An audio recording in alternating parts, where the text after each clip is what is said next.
Jadi intinya bagaimana? Menurut Yuval Noah Harari sendiri, pola-pola zaman yang udah gue jelasin ya, itu pergerakannya intinya ada dua tipe, yaitu deterministik atau sebab akibat yang bisa dijelaskan dengan logika, atau itu merupakan postulat ya, atau aksioma ya. Dan yang kedua, pola zaman atau algoritma zaman ini berjalan secara random atau secara acak, yang mana kita gak tahu bencana alam apa yang nanti akan terjadi. Kita kagak tahu siapa manusia yang bisa mencetuskan revolusi besar-besaran. Kalau dulu gara-gara si Christopher Columbus nih, semua pada tahu ada benua Amerika, yang mana benua Amerika yang dulunya ditinggalin oleh suku Indian sekarang bisa dikuasai oleh orang kulit putih.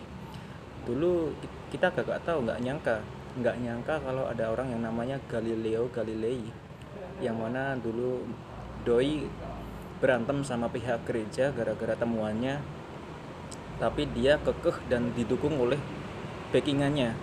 Ayo Galileo, kamu pasti bisa. Dan sampai sekarang namanya diabadikan sebagai salah satu tokoh pencerah abad abad abad ke-8, abad lampau, abad pertengahan.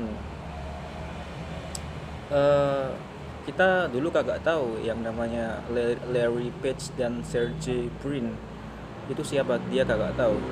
Tapi gara-gara doi kita udah kenal yang namanya Google, yang itu merupakan salah satu langkah revolusi besar-besaran terhadap manusia. Kaitannya manusia sekarang udah bisa mengakses gara-gara orang yang namanya Larry Page dan Sergey Brin. Orang bisa mengakses dari mesin pencari yaitu Google. Ya, terus gimana untuk mengatasi semuanya? Yang jelas kita harus berubah ya. Dan tetap belajar dan tetap mengikuti apa yang laku terhadap kaitannya dengan perkembangan zaman.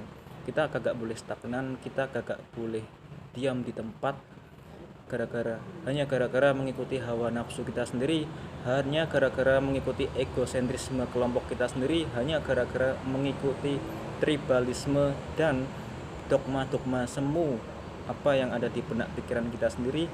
Tetapi itu tidak pas lagi kaitannya dengan laju perkembangan zaman. Jadi yang harus kita lakukan adalah upgrade skill, tetap berubah dan tetap belajar, kayak gitu.